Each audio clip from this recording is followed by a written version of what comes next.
você sabe o que é blockchain e qual a sua importância? O blockchain funciona basicamente como um livro digital, em que armazenam-se ali os dados de forma descentralizada por cada um dos participantes daquela transação em questão. Bem, para simplificar, o blockchain funciona da seguinte forma.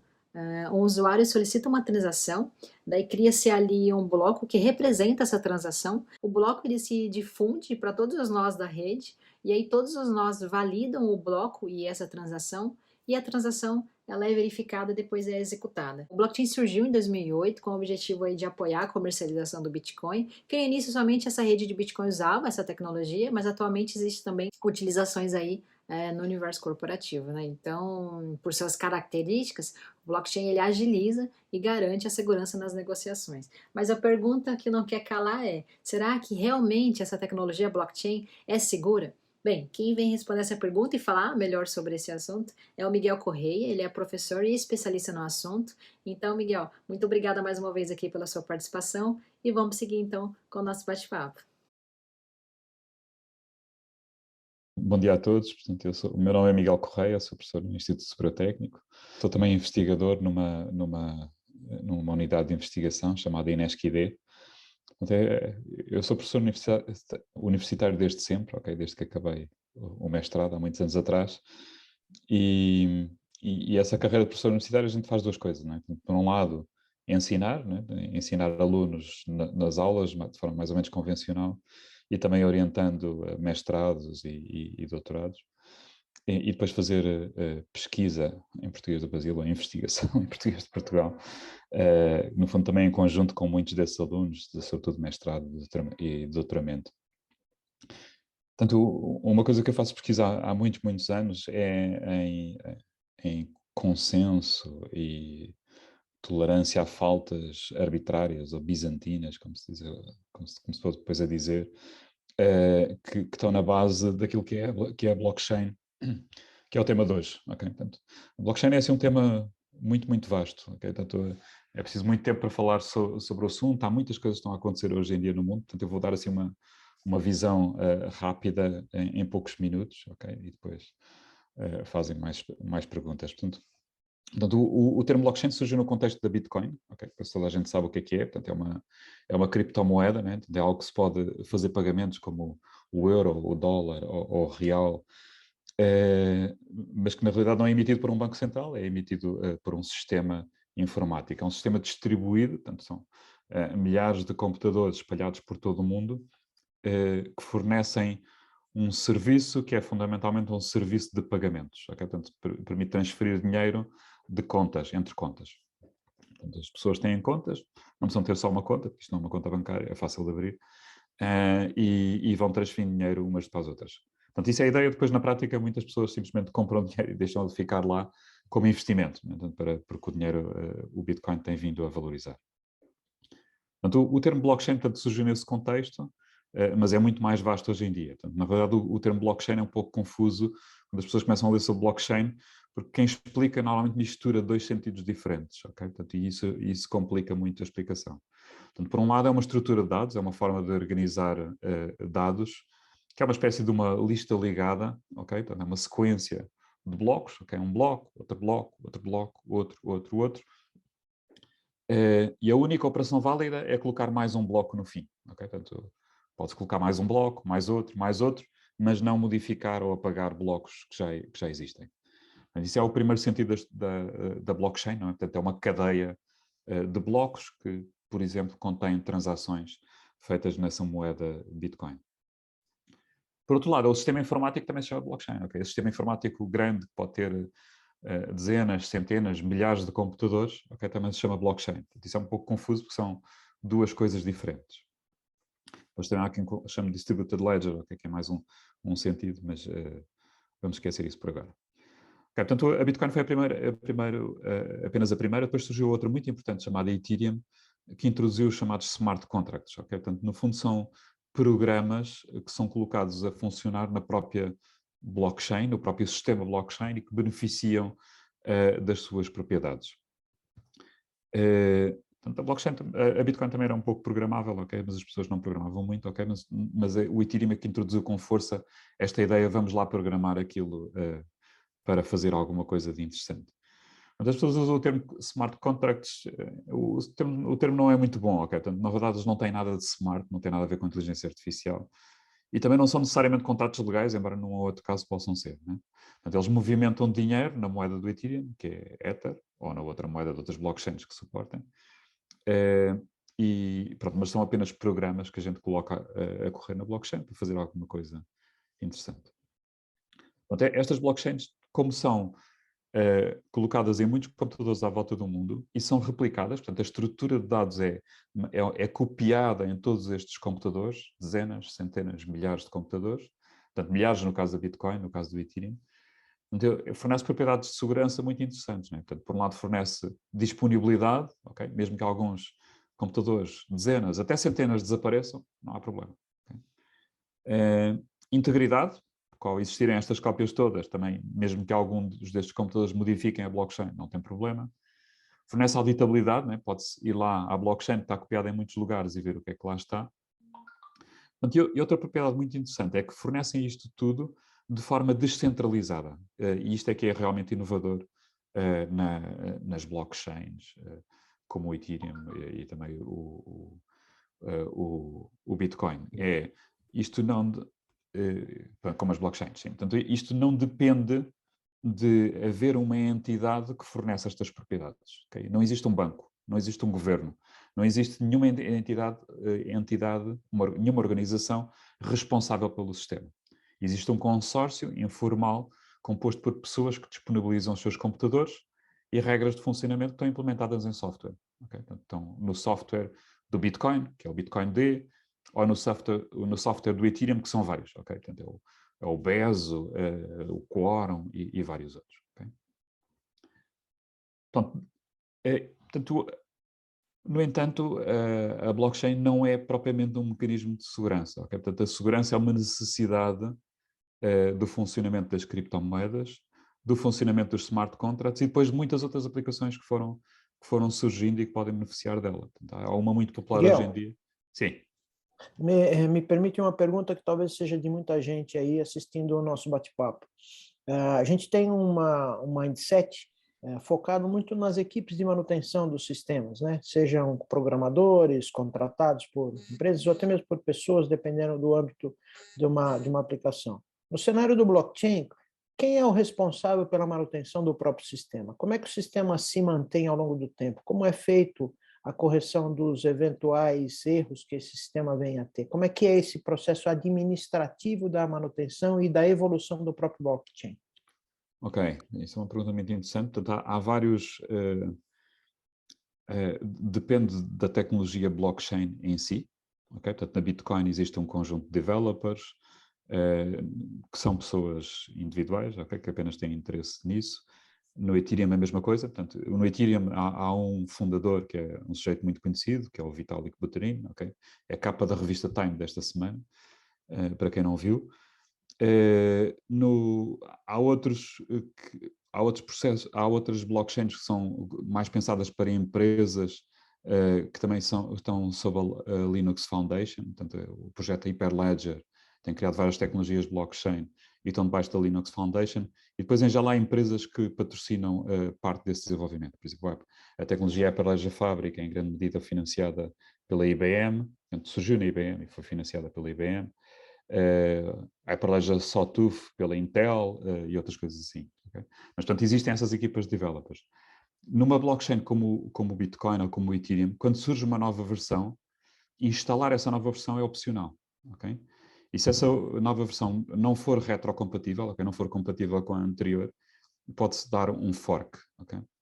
E por isso é que às vezes as pessoas pensam, existe o Bitcoin, mas quando depois vão ver a lista das cotações, existem vários. Okay? Por exemplo, no Ethereum existe o Ethereum Classic. Okay?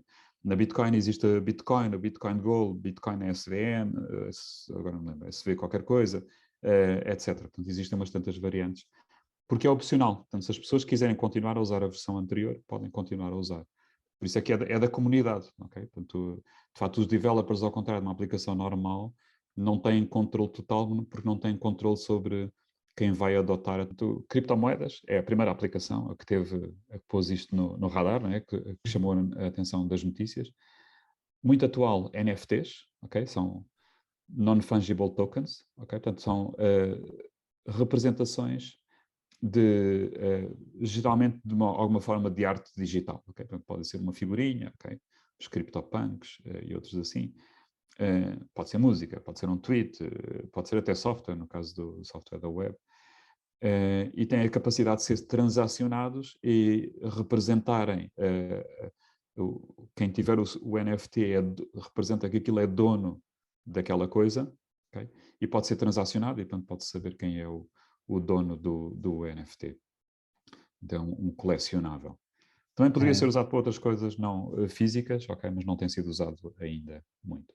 Essa parte dos NFTs, né? Acho que é um tema muito interessante, né? Como as pessoas têm investido nesse segmento, né?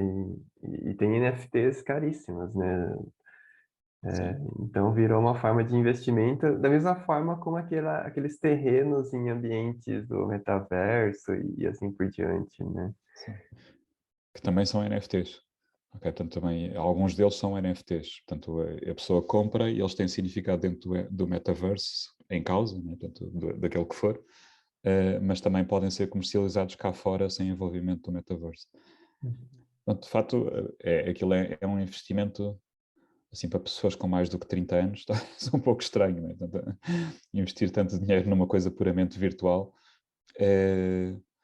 Mas as pessoas valorizam aquilo, né? Tanto como valorizam ter uma skin nova para uma arma em jogos. Okay? Portanto, quando eu jogava, os jogos eram executados em computadores isolados e não em rede, né? Portanto, não havia skins, não havia nada dessas coisas.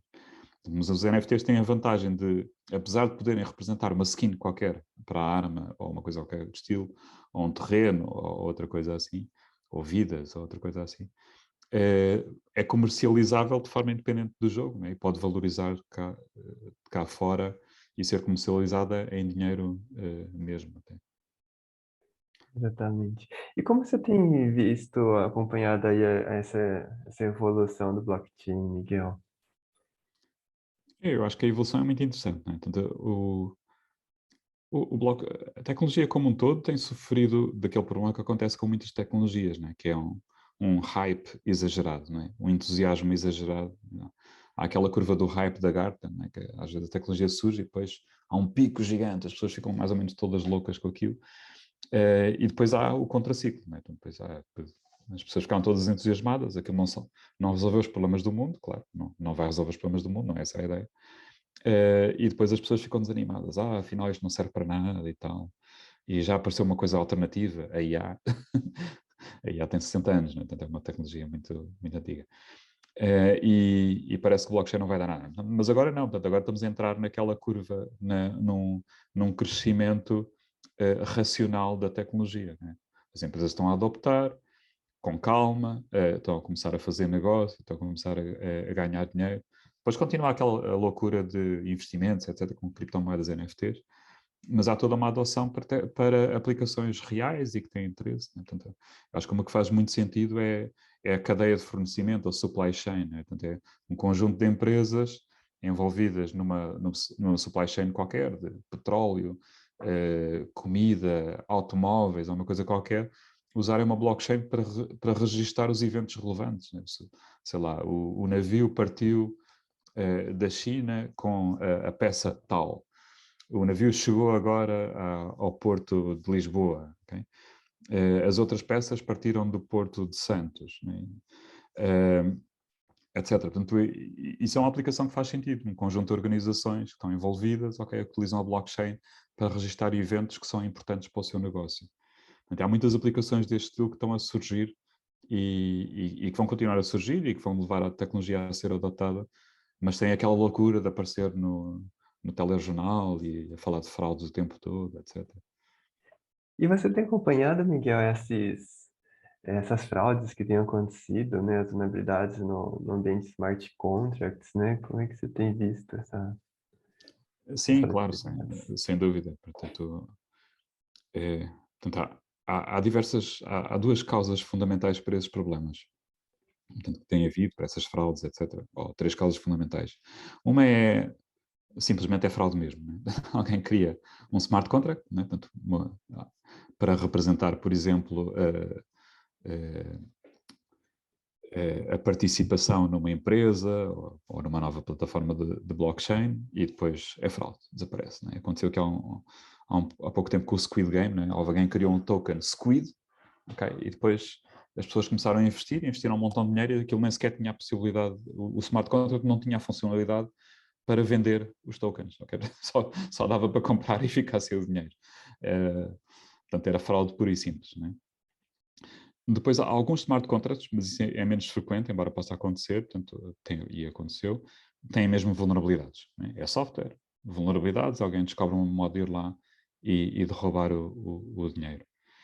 E ter acompanhado, Miguel, acho que uma questão até interessante, alguns projetos do governo mesmo, né,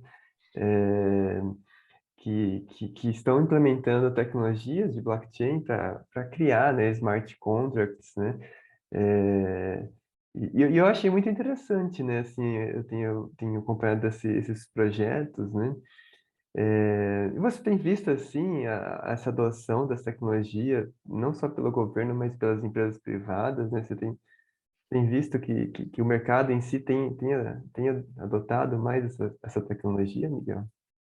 Sim, portanto, há um grande ecossistema de empresas que estão a surgir nesta área, para as coisas mais variadas. Né? Portanto, sem querer fazer propaganda, tenho falado e conversado com uma pessoa que tem uma empresa chamada Unlockit, que é para aplicações de blockchain na área do imobiliário. Isto é só um exemplo nacional. Tá? Há muitas outras coisas, muitas outras aplicações que têm vindo a surgir.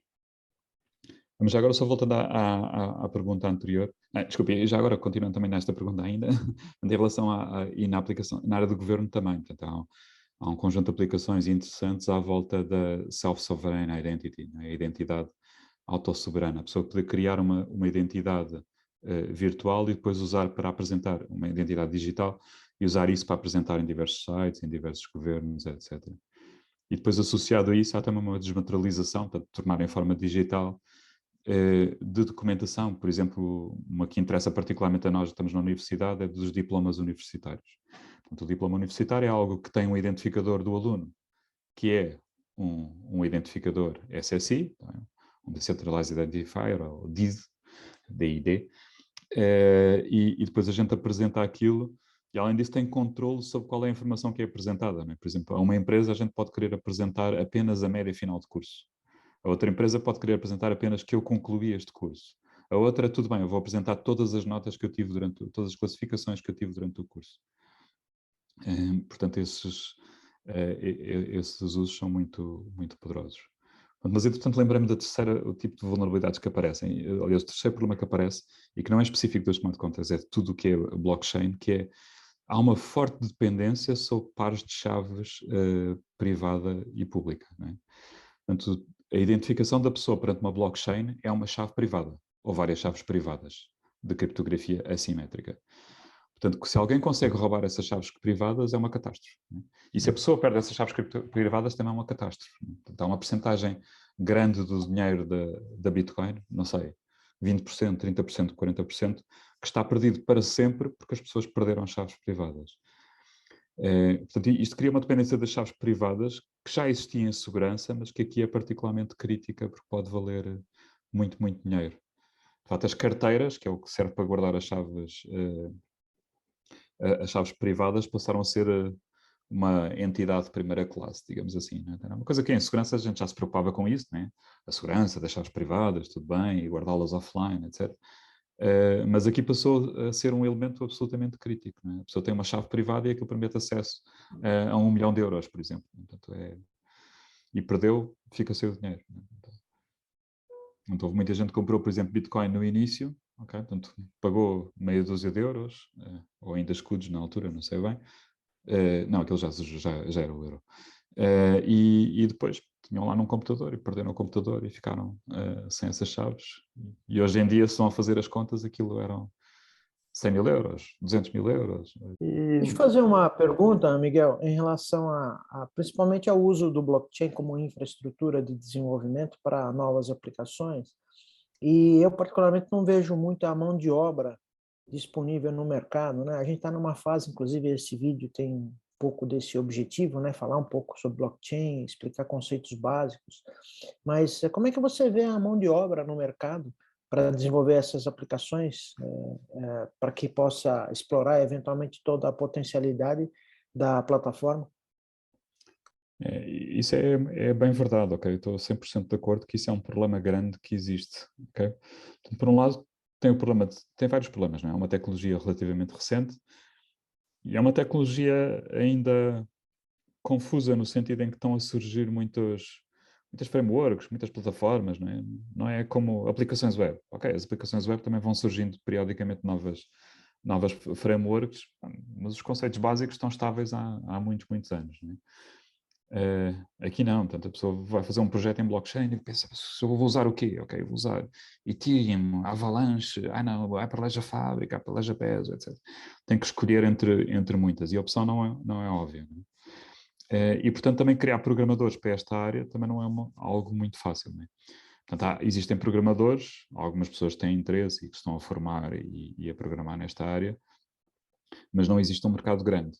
Mas o problema é mais vasto, né? Portanto, o problema existe uma grande falta de profissionais, portanto, de engenheiros desta área da informática, né? Desta área não, da informática como um todo. Portanto, hoje em dia, as pessoas para trabalharem em IT, portanto, há uma procura gigantesca e a oferta é muito limitada, né? Portanto, eu estou sempre a receber pedidos, não me arranjas pessoas para trabalharem, não sei, não tenho, ok? Os meus alunos de mestrado, antes de acabarem o mestrado, já estão todos com emprego à vista, né? Não, quando acabam já não estão à procura mais. Portanto, é difícil. Esse é um problema que a gente enfrenta em todos os segmentos, né, Miguel? Acho que Sem dúvida. isso de fato é algo bem crítico, né? Nível mundial, acredito, né? Sem dúvida. Bom, Miguel, assim, eu achei muito interessante, né? Acho que todos esses pontos, né? Inclusive as questões das vulnerabilidades, que de fato é, é uma tecnologia e toda tecnologia tem as suas vulnerabilidades, as suas fragilidades, né? Esse é um dos pontos, assim, acho que eu considero muito interessante, por isso que é um tema que nós trouxemos aqui também, porque muitas vezes as pessoas imaginam, né, que o blockchain ele é mais seguro, né, pela sua essência, né, por ele ter essa, vamos dizer assim, ser íntegro, né, você não conseguir fazer alterações, assim por diante. Então, existem muitos profissionais que ainda acreditam que o blockchain é sinônimo de segurança, né, mas existem fragilidades, vulnerabilidades, e como você mencionou, né, essa questão das chaves públicas, né, a chave privada em si, né, então, isso daí é uma questão de um erro humano que também não deixa de ser um problema, né, Uhum. mas eu acho que até para a gente concluir aqui, Miguel, esse tema e também com essa pergunta do recupero, né? Porque, de fato, hoje a gente participa de alguns projetos com relação a essa parte de blockchain e é um grande desafio, né? Arranjar profissional, né? Profissional que entenda, profissional que, de fato, conheça, né, esse tema a fundo e muitas vezes tem até skill de desenvolvimento, né? E eu sei, né, que você é coordenador, né, Miguel, num curso, né, nesse tema. E eu até queria que você falasse um pouco mais sobre isso, porque eu acho que é algo até que vai despertar interesse, né, das pessoas que nos escutam. E isso é muito importante porque nós precisamos, né, nós como empresa também precisamos de profissionais capacitados, né? Então, nos fala um pouco É, mais sobre o curso, Miguel. sim, eu posso falar um pouco sobre o curso. Eu acho que o curso não é exatamente aquilo que vocês estão a precisar ainda, mas então, o curso chama-se Blockchain e Smart Contracts. É um curso que é dado pelo Instituto Superior Técnico, portanto sou eu, e pela Universidade Católica Portuguesa. Portanto, pelo meu colega Paulo Amaral, que é professor na Católica, e é um curso muito virado para o negócio da blockchain, okay? Para pessoas interessadas em conceber aplicações para a blockchain, mas não exatamente programá-las, ok? Portanto, é um curso que é frequentado por pessoas com backgrounds muito variados, alguns de informática, muitos de direito, de economia, de gestão, de marketing, de coisas variadas. Então o curso tem 6 sessões, ok? Portanto, as 3 primeiras dou eu, e é para explicar a tecnologia blockchain. Uma das coisas que a gente explica é que aquilo não é magia, ok? Portanto, não é aquilo que você estava dizendo, é que isto é uma tecnologia que fornece cibersegurança, ok? Mas não é perfeito, ok? Não é cibersegurança mágica, ok? É cibersegurança real, com os seus problemas, eventuais problemas, claro. E depois o Paulo Amaral fala muito sobre os aspectos de negócio, de estratégia, como construir um negócio aqui à volta da blockchain. Então, é um curso, ele está a decorrer neste momento, ok? Vai na 4ª edição, ok? Então, é um curso que tem tido muito sucesso. A primeira edição a gente fez presencialmente, agora depois com a pandemia começou a fazer online.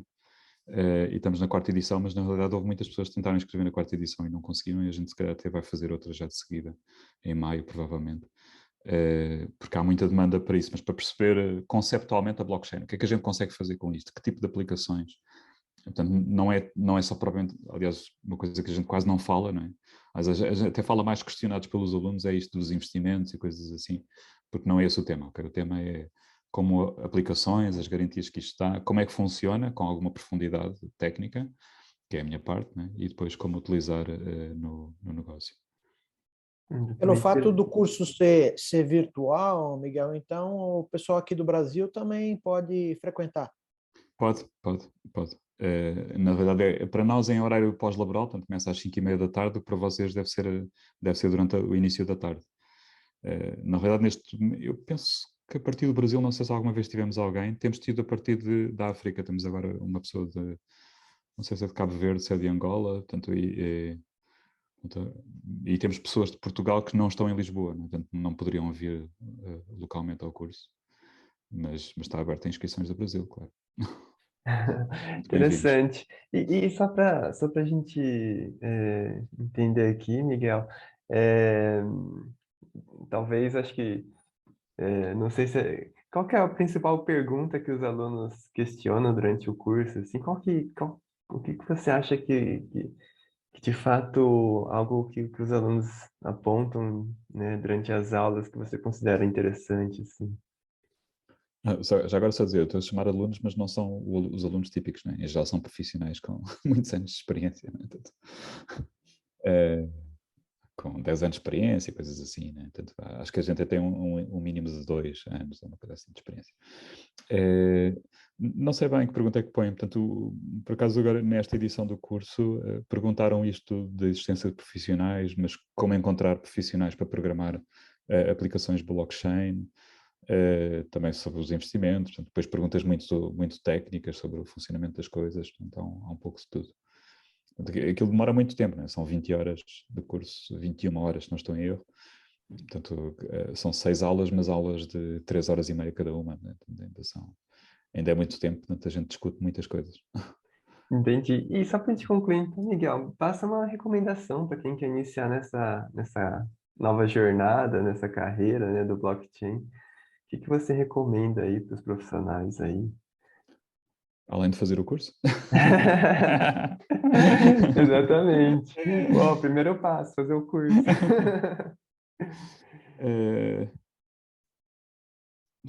Eu acho que é uma área muito ampla, né? Portanto, é preciso perceber um pouco o que as pessoas querem.